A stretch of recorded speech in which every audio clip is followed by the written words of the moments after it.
Welcome back to another technical deep dive here in the debug zone. Today we're tackling a big question and breaking it down with us from other users.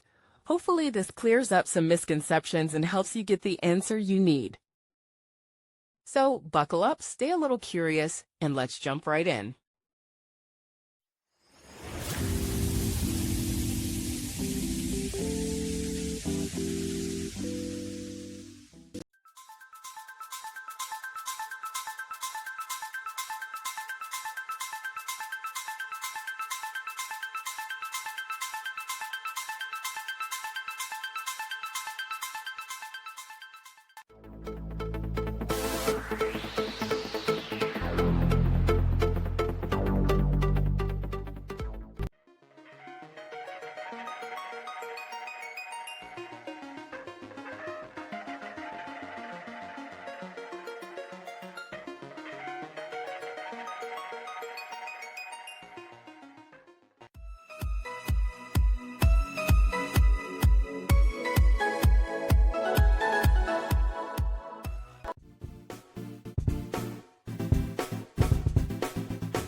And that's a wrap.